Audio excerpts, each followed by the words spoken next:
is transported, the oxygen is transported through two ways, using hemoglobin and dissolved. So we have two mechanisms for oxygen transport in blood. The 97% of the oxygen is transported by binding with specific polypeptide by the name hemoglobin. And after binding, we have oxyhemoglobin.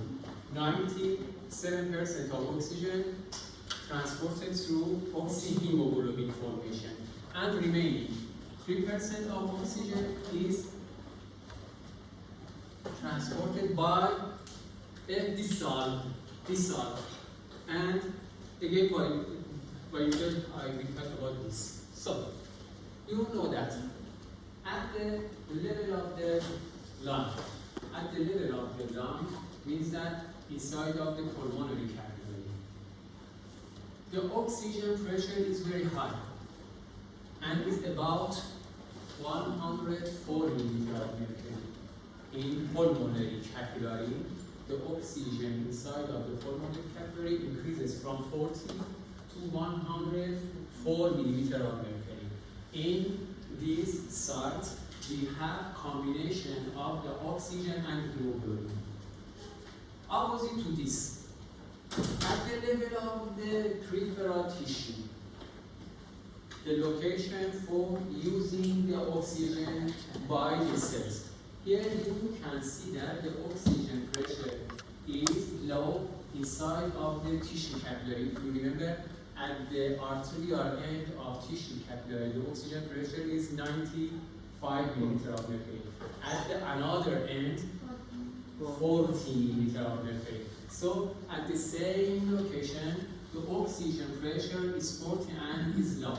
And here you can see that oxygen can release from the oxyhemoglobin.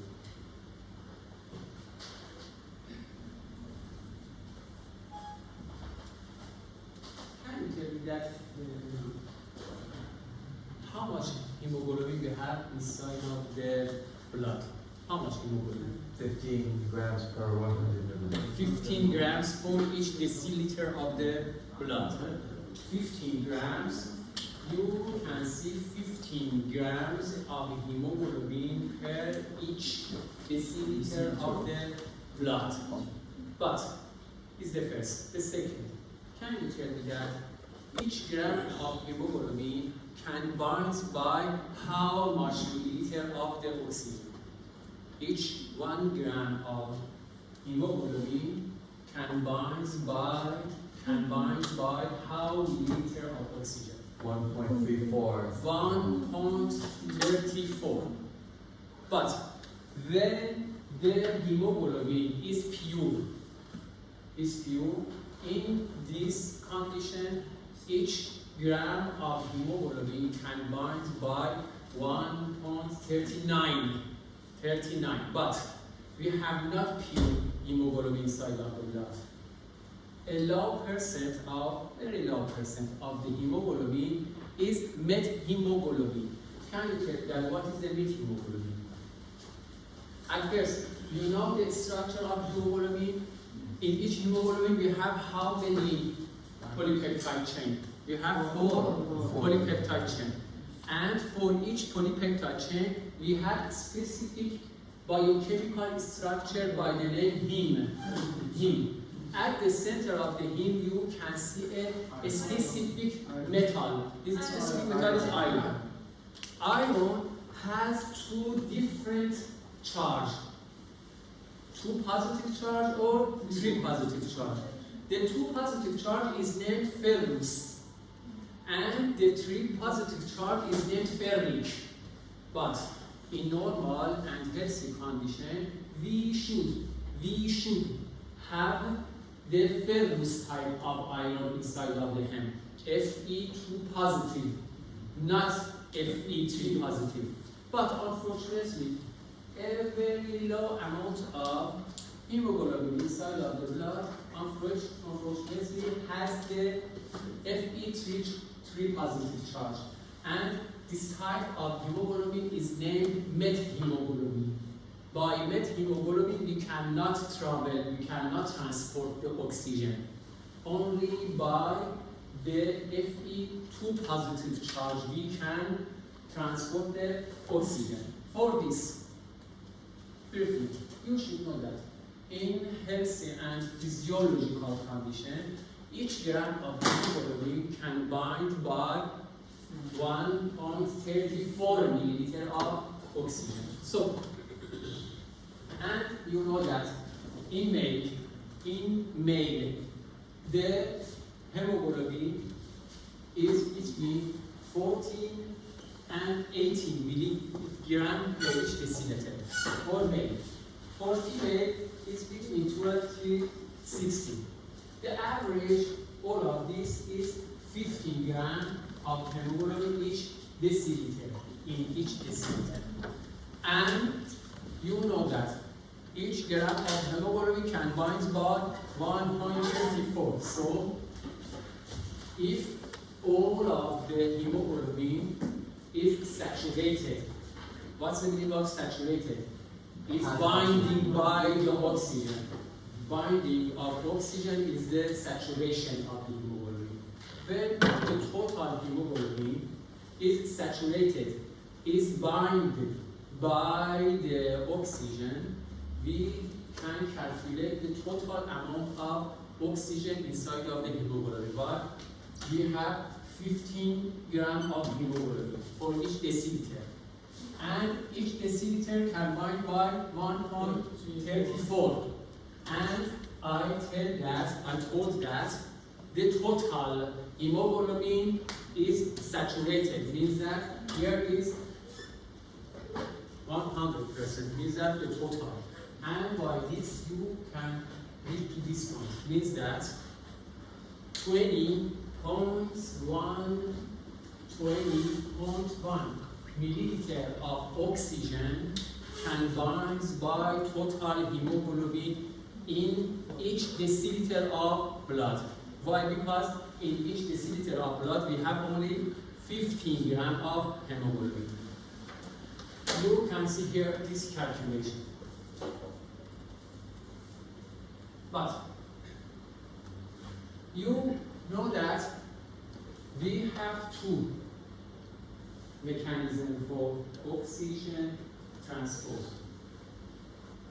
What was this mechanism? Oxyhemoglobin and distance. Before I talk about this, told that the oxygen uses two mechanisms for its transportation. At first, 97% of the oxygen binds by the hemoglobin and can form the oxyhemoglobin and can travel, can transport by this way. The remaining can transport using another way or mechanism or dissolve. How much? Only 3% of total oxygen can transport using the dissolved mechanism. Okay, so now I want to calculate the total amount of oxygen in venous blood and in arterial blood.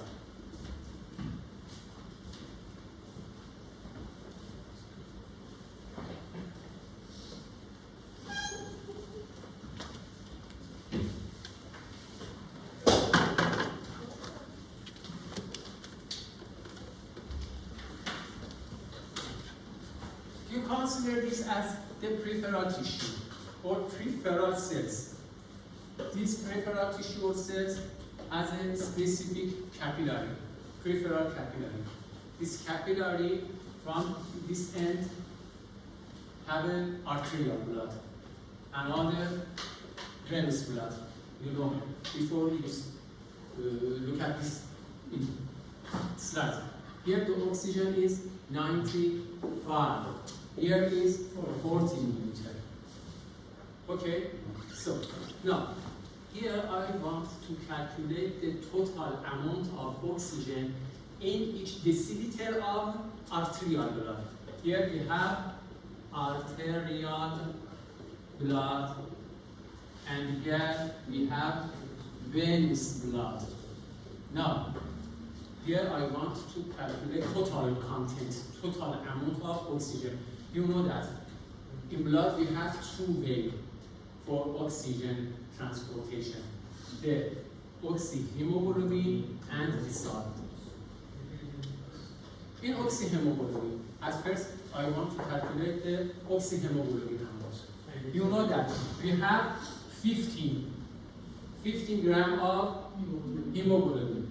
Each gram can binds with 1.34, and you should know that in arterial blood, in normal and physiological condition, only 97% of the hemoglobin is bound by the oxygen, and the saturation in arterial blood in physiological condition is not 100%, is not total. 3% is less than total, and is 97%. So 15 gram, each gram 1.34, and only 97%. By this calculation, you see that 19.5 milliliter of oxygen is bound inside of each deciliter of blood by hemoglobin. 19.5 milliliter. Remaining is dissolved. So 19.5 oxyhemoglobin. Another. In dissolved, you know that in arterial blood the oxygen pressure is 95. And again, you know that the solubility coefficient of oxygen in the previous session I talked about this is about 0.03. By this, you can see that the amount of oxygen can dissolve in each deciliter of the blood is about 0.29 milliliter for each deciliter. And I can round this to 0.3. So 19.5 by oxyhemoglobin. 0.3 milliliter dissolved. Both of them is the total oxygen. 19.5 plus 3 is 90.8. 19.8 milliliter of oxygen each deciliter of blood artery. So inside of each deciliter of arterial blood, we have 19.8 milliliter of oxygen. From 19.8 milliliter, 90.5 milliliter by oxyhemoglobin, and remaining 0.3 milliliter as a dissolved. So you should know this amount. But another side, venous blood. In venous blood, again, we have oxygen in two forms.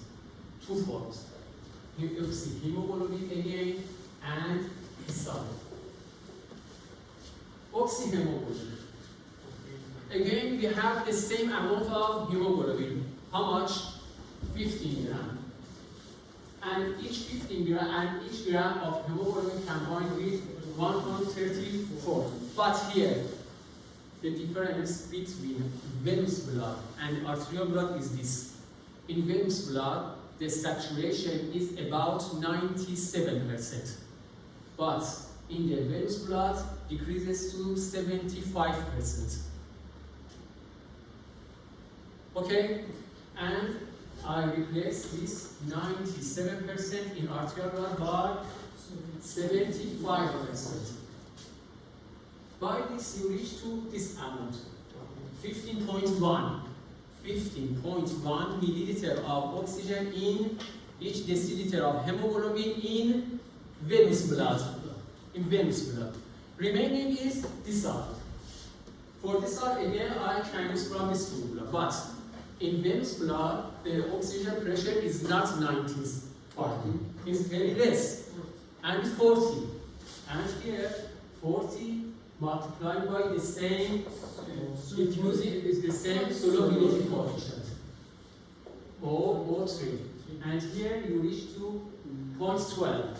And I can round this to 0.1. 0.1 as dissolved. 15.1 as oxyhemoglobin. And here, for each deciliter, 15.1 and it's 15.2. Per each deciliter, milliliter of oxygen, each per deciliter, milliliter of oxygen per each deciliter. Tell me that. How much oxygen uptake by the tissue, absorbed by the tissue, by each deciliter? In here we have 19.8, but here we see that the remaining amount of oxygen is only 15.2. How much? 19.8 minus 15.2 is the 4.6. 4.6 means that each deciliter of arterial blood can deliver the 4.6 milliliter of oxygen into the tissue, and remaining of oxygen in venous blood remains 15.2 milliliter per each deciliter. To this slide, we can see this calculation. Means that the total amount of oxygen in each deciliter of arterial blood in both forms of oxyhemoglobin and dissolved is about 19.8. 19.8. From this 19.8, the 0.29 milliliter relates to dissolved parts. But in each deciliter of venous blood, you can see only 15.2 milliliter of the oxygen. And from this amount of oxygen, 0.12 milliliter relates to dissolved and remaining to oxyhemoglobin.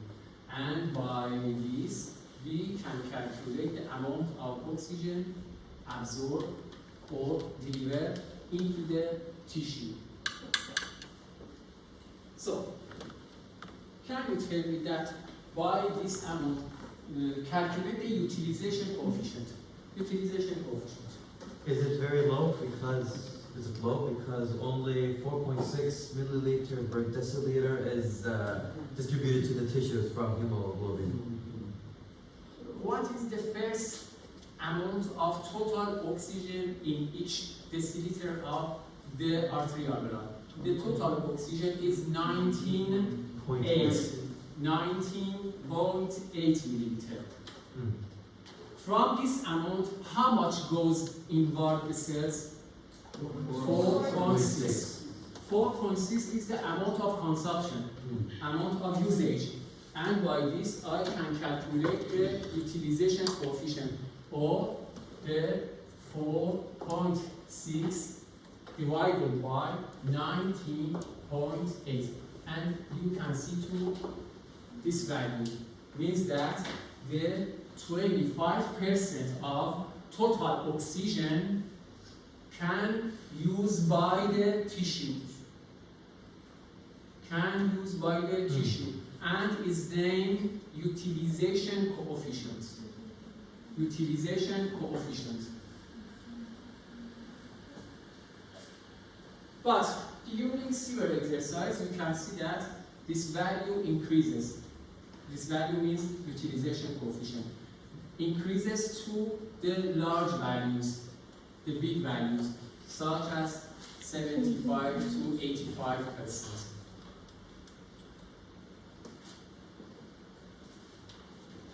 Before you know the right shift and left shift, I think. Okay. At first, you know that we have a specific care for oxyhemoglobin dissociation. Oxyhemoglobin dissociation means that when the oxygen wants to bind with hemoglobin or when the oxygen wants to release from oxyhemoglobin.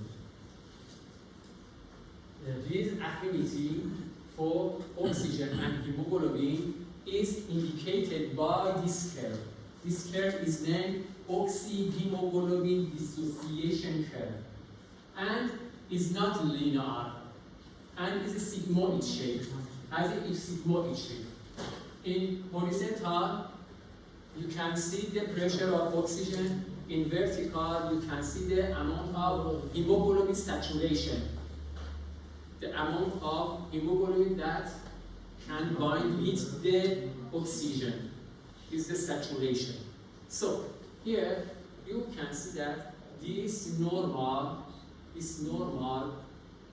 value can shift to the left and upward and to right and downward. When it goes to up and left, we say that here we have shift to left. Opposite to this, when go to downward and twist right, we say that shift to right. Can you tell that what's the meaning of right shift and left shift, or shift to right and shift to left? What's the meaning of this? Left shift is when the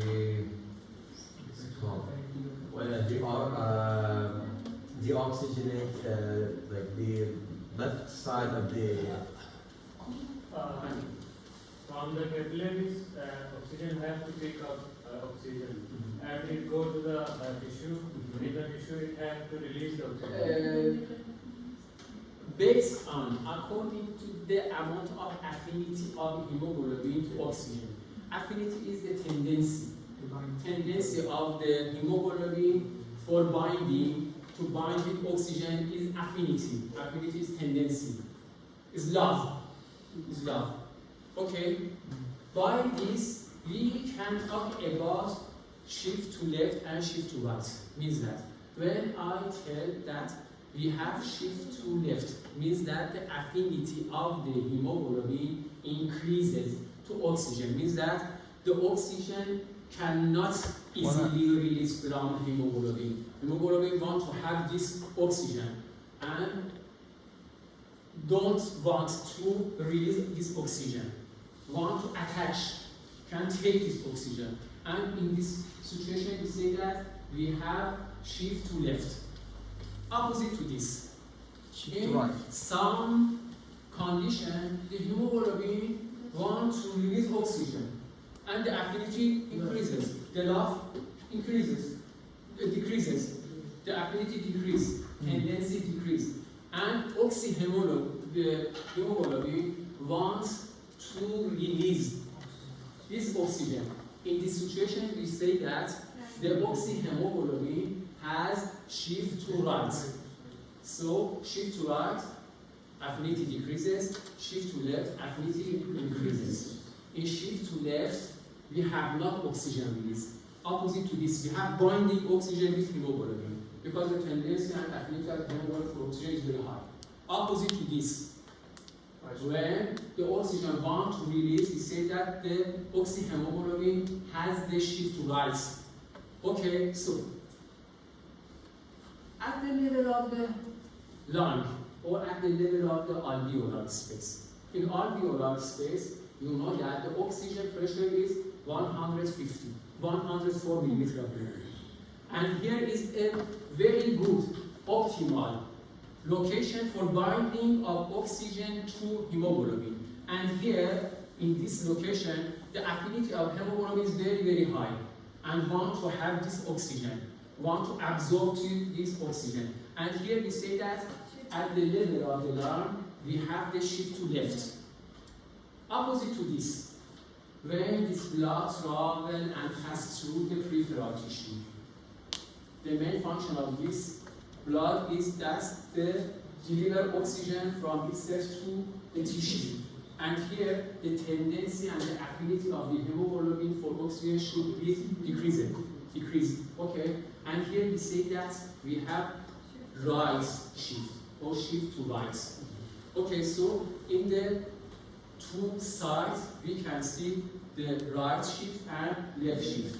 At this level of the brain we have left shift. At the level of the tissue, the location for oxygen usage by the cells, we have right shift. Okay, so we can see that different factors affect the affinity of hemoglobin for oxygen.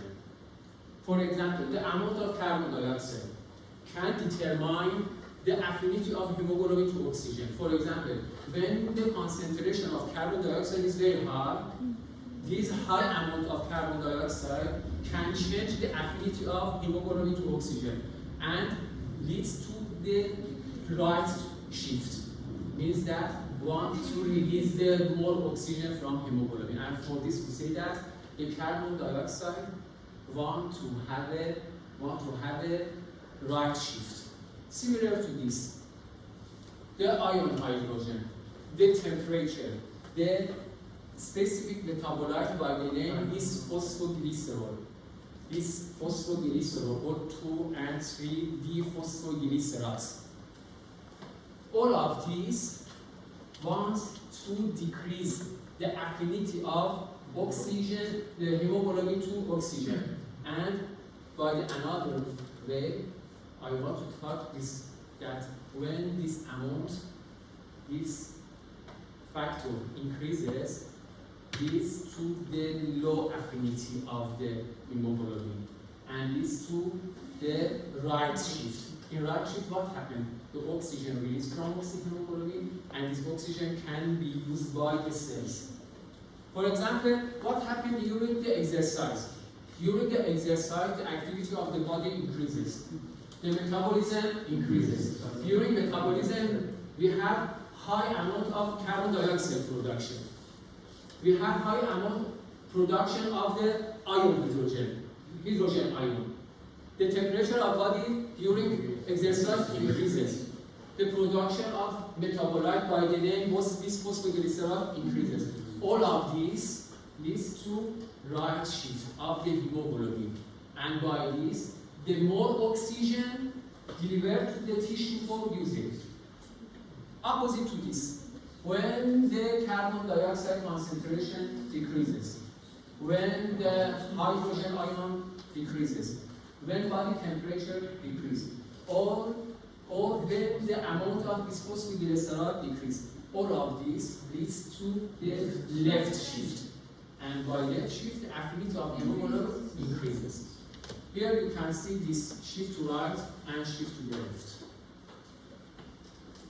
But between them, you can see a specific effect by the name Bohr effect. Actually, in fact, the Bohr effect is the effect of carbon dioxide and hydrogen ion on affinity of hemoglobin. Briefly, the effect of carbon dioxide and hydrogen ion on affinity of hemoglobin for oxygen. Before, told that the high amount of carbon dioxide and high amount of hydrogen leads to shift to right. Carbon dioxide concentration increases. The hydrogen ion concentration increases. You know that when the hydrogen ion concentration increases, the pH or pH decreases. Here you can see the carbon dioxide concentration increases, pH decreases, means that the hydrogen ion concentration increases. Here we have the blue right shift, means that in this situation the amount of oxygen, the amount of released oxygen is more. Opposite to this, in the other side, you can see the effect of low concentration of carbon dioxide and low concentration of hydrogen ion. The effect of carbon dioxide and hydrogen in this curve, you can see that, is named Bohr effect. Bohr effect. Combination of hemoglobin with carbon monoxide. We know that unfortunately in war and specifically in Iran, unfortunately we have a high rate of toxicity with or poisoning with carbon monoxide. Specifically during the winter, when we use from different warmer such as heater and another similar warmer. You know that the binding site of carbon monoxide on hemoglobin is the same Fe2 positive charge. Fe2 positive charge. Told before, in each hemoglobin you have 4 polypeptides, 2 alpha, 2 beta. Alpha 2, beta 2 in adult form. Each alpha and each beta attached with a specific biochemical structure hem. In hem we have a Fe2 positive charge. And unfortunately the carbon monoxide can bind by hemoglobin from this site, from this location. The location for oxygen binding. And unfortunately, the affinity of the hemoglobin for carbon monoxide is 250 times more than oxygen. 215 times more than oxygen. Okay, but you should know that when the carbon monoxide concentration increases in our environment and occupy the oxygen location in atmosphere, what happened? Unfortunately, we rest this carbon monoxide and carbon monoxide bind with hemoglobin and occupy the location of oxygen.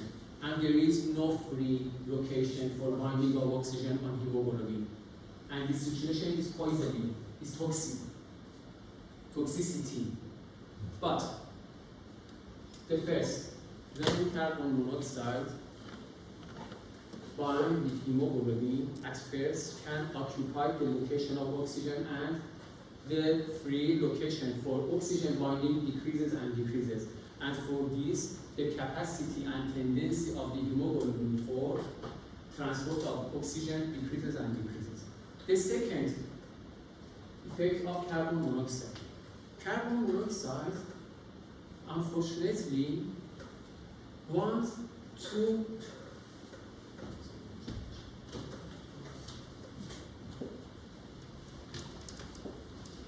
you know that on each hemoglobin we have 4 heme. 4 heme. Okay? Because we have 4 polypeptides, each polypeptide 1 heme.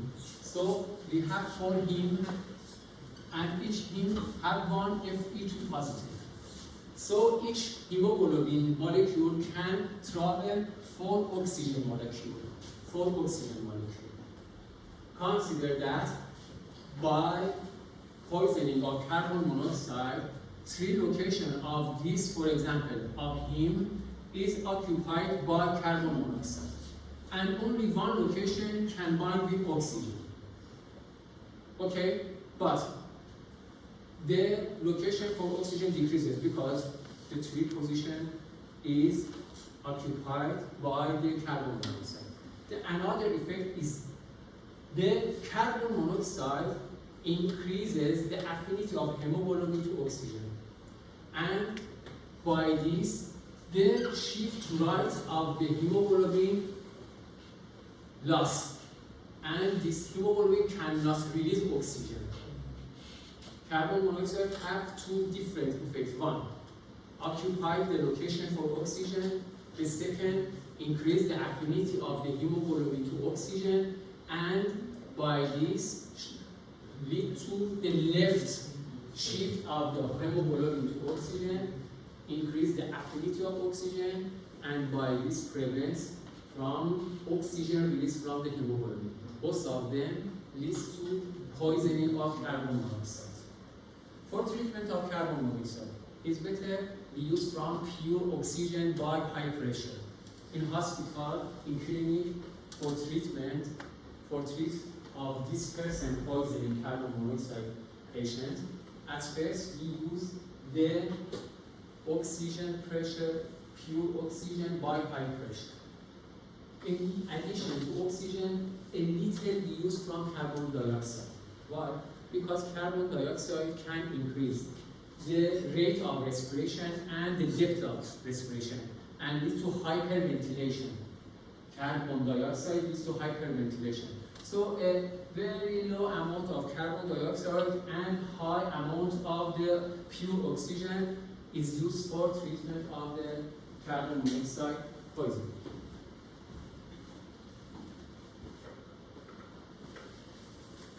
The mechanisms for transport of the carbon dioxide. In peripheral cell, we have metabolism. During metabolism, we have production of carbon dioxide. At first, this carbon dioxide goes out of the cell and goes in interstitial fluid. And goes inside of the capillary. In the capillary, we have large amount of RBC, and inside of the RBC we have the hemoglobin. We have three mechanisms for carbon dioxide transportation. The first, a low amount of carbon dioxide is transported through the dissolved form. How much? Only 7%. 7%. A part of this carbon dioxide is transported by binding with hemoglobin. Similar to binding of oxygen to hemoglobin, we have binding of carbon dioxide to hemoglobin. But the oxygen and carbon dioxide, the oxygen and hemoglobin, or binding of hemoglobin to oxygen is named oxyhemoglobin. The binding of carbon dioxide to hemoglobin is named carbaminohemoglobin. The binding of carbon monoxide to hemoglobin is named carboxyhemoglobin. We have three names for oxygen, carbon dioxide, and carbon monoxide. Oxygen, oxyhemoglobin. Carbon dioxide, carbaminohemoglobin. Carbon monoxide, carboxyhemoglobin.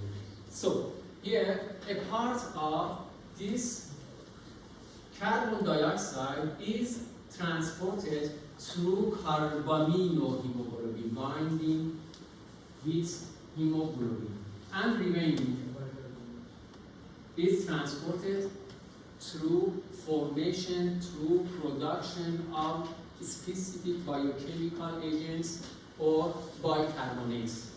Bicarbonates. The 23% of total carbon dioxide is transported through carbaminohemoglobin, and remaining, or 70%, through the bicarbonates formation. But here you can see the 7% of this carbon dioxide puts or lies between the water molecules inside of the blood. And this form of location is named physical dissolve. Physical dissolve. Again, I repeat this. 7% of total carbon dioxide lies between water molecules. And the biochemical structure of the carbon dioxide is not changed. It's the same. And for this, we say that this part of transportation is named physical dissolve. Physical dissolve. And this part of carbon dioxide can induce pressure, similar to we have for oxygen. Oxygen pressure is due to the dissolved oxygen inside of the blood. The binding of carbon dioxide to hemoglobin has not any pressure. The change to bicarbonate has not any pressure. Only pressure for each gas is from the physically dissolved in the water of the blood. So, 7% puts and lies between the water molecules and is named dissolved part. Remaining 93% of carbon dioxide goes into the red blood cells. 7% dissolved in plasma, and remaining 93% goes into the red blood cell. This 93%, from this 93%, 23% bind with hemoglobin and produce the carbaminohemoglobin. And remaining 7% of this part indicates the carbaminohemoglobin. The remaining or 70% of carbon dioxide can produce bicarbonate at first, reacts with water and produce the acid carbonic. This acid carbonic itself can dissociate to bicarbonate and hydrogen ion. This bicarbonate is a form of carbon dioxide inside of the red blood cell. But you should know that in red blood cell of the venous blood, this bicarbonate goes out of the red blood cell and replaced by another ion by the name chloride ion. Here you can see this exchange. This bicarbonate goes out of the cell. Which cell? Our blood cell. In which part of the blood? Venous blood. But this bicarbonate is replaced by another anion. This anion is chloride. Chloride goes inside of the red blood cell. This phenomenon or this process is named chloride shift. Chloride shift. Chloride shift is a process, is a mechanism during carbon dioxide transportation. Chloride shift. But here again, you can see that when the oxygen, the carbon dioxide, reacts with the water, you can see this reaction, carbon dioxide plus water. For this reaction, we need a catalyst. This catalyst is an enzyme by the name anhydrous carbonic. Anhydrous carbonic, you can see here. Anhydrous carbonic accelerates, increase the speed of this reaction. Which reaction? Reaction between water and carbon dioxide, and increase the rates and the amount of carbon dioxide, the bicarbonate formation. This anhydrous carbonic can increase the velocity, the speed of the reaction between carbon dioxide and water. How much? 4,000 times. Means that if I remove this carbon anhydrous ion, what happens? You have this reaction, but it's very low speed. The amount of this reaction is very, very low. By presence of the carbon anhydrous, this reaction accelerated. This reaction catalyzes by the anhydrous carbonates. So, here you can see the carbon dioxide dissociation curve. Similar to oxygen, you know that if again I indicated the peripheral tissue by this circle, okay? For this tissue, we have again capillaries. This side of the capillary is arterial blood. Another is venous blood. You know that in arterial blood, the carbon dioxide pressure is 40 milliliter. At the venous, the carbon dioxide pressure is 45. So here we can see that each deciliter of blood, which blood? Arterial blood has 52 milliliter of carbon dioxide. Each deciliter of blood has 52 milliliter of carbon, excuse me. Each deciliter of arterial blood has 48 milliliter of carbon dioxide. Each deciliter of arterial blood has 48 milliliter of carbon dioxide. But in this part, you can see that each deciliter of venous blood has 52 milliliter of carbon dioxide. How much carbon dioxide is added to this deciliter of blood? 4. And you can see that during the metabolism of the cells inside of the tissue, we have production of the carbon dioxide. The carbon dioxide from the tissue goes into the blood, and by this can increase the total content, total amount of carbon dioxide. How much? 4. Because 52 minus 48 is 4 milliliter of the carbon dioxide. It means that each deciliter of blood can remove 4 milliliter of carbon dioxide from peripheral tissue. In here, you can see this calculation again.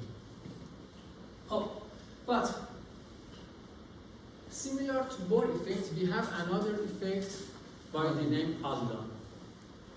In Bohr effect, told that the carbon dioxide can change the affinity of the hemoglobin to oxygen and lead to left and right shift.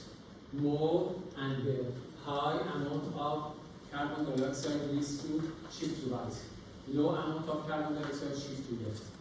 Opposite to this, we have for carbon dioxide, means that the oxygen concentration has an effect on carbon dioxide removal. This effect is named Haldane. Again, I want to repeat this. In Bohr effect, told that Bohr effect is the effect of carbon dioxide and hydrogen ion on oxyhemoglobin curve. Effect of carbon dioxide on oxygen. But here, in Haldane, the oxygen has effect on carbon dioxide, opposite effects. Means that to consider this, how much carbon dioxide is removed by each deciliter of the blood? 4.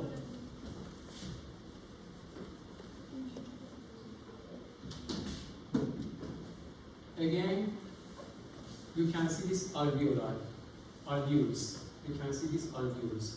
In this alveolus here, you have again pulmonary capillary. At this part of pulmonary capillary, you have venous blood. Venous blood. In venous blood, we have 52 milliliter of carbon dioxide per each deciliter. Milliliter of carbon dioxide per each deciliter. Okay. But here we have arterial blood. In arterial blood, we have 48 milliliter of carbon dioxide per each deciliter. How much goes out of the blood? 4. Haldane is a scientist and indicated that when you know that inside of the alveolus, the oxygen pressure is 104. Oxygen pressure. Haldane indicated that when the oxygen pressure decreases inside of the alveolus, for example, here decrease from this point toward the zero, step by step. When the oxygen pressure decreases, the amount of carbon dioxide removing decreases and decreases. At the end, indicated this. When we remove all of the oxygen from the alveoli, oxygen pressure here is 0. What happened? We can see that only 2 milliliter of carbon dioxide can be removed. And the removing of carbon dioxide decreases to half. So why? Because the normal removing carbon dioxide should be 4 milliliter. 4 milliliter by a good and enough oxygen concentration is done. But when we remove the oxygen, this removing decreases to half. And the 52 reach to 50. And briefly, the Harman say this, that for carbon dioxide removing at the site of at the location of the alveolar space, we need the oxygen pressure. By decreasing the oxygen pressure, the amount of carbon dioxide removing decreases and decreases. This effect is named the Hallman effect. Hallman effect.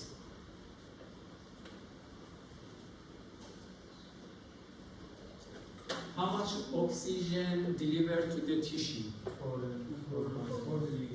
How much oxygen? 4.6. Oxygen delivered. Oxygen delivered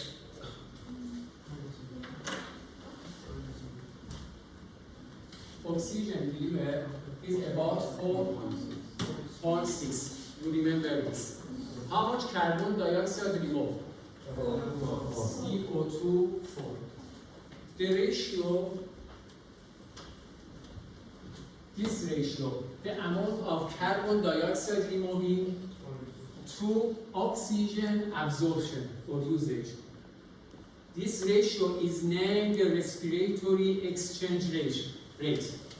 This ratio is named the respiratory exchange ratio. So, by this, you can see that this is 4 and this is 4.6. And by this, you can see that about the exchange ratio is about 0.8. Okay? But this ratio depends on the diet. This ratio depends on the diet. Means that the rate of carbon dioxide removing and rate of oxygen uptake is the same respiratory exchange ratio. Depends on the diet. Means that in normal diet we have different types of material. For example, carbohydrates, proteins, fats.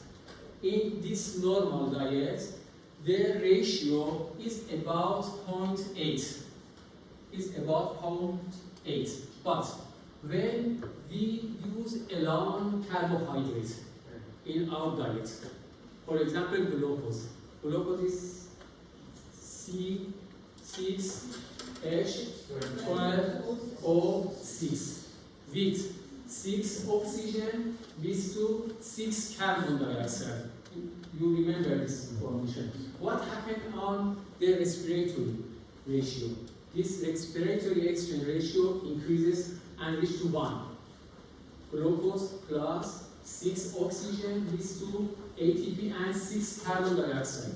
6 carbon dioxide to 6 oxygen. 6 and 6 is 1. And this ratio is 1. By carbohydrates alone diet, you can see that this ratio increases to 1.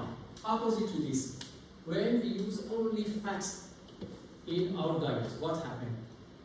This ratio decreases to 0.7. Why? Because when the oxygen binds with the fat, we have production of water, no carbon dioxide. The water production, the carbon dioxide replaced by water. And for this ratio decreases to 0.7. But in normal and mixture of different diets, carbohydrate, protein, fats, you can see that this ratio is about 0.8. Regulation of respiration.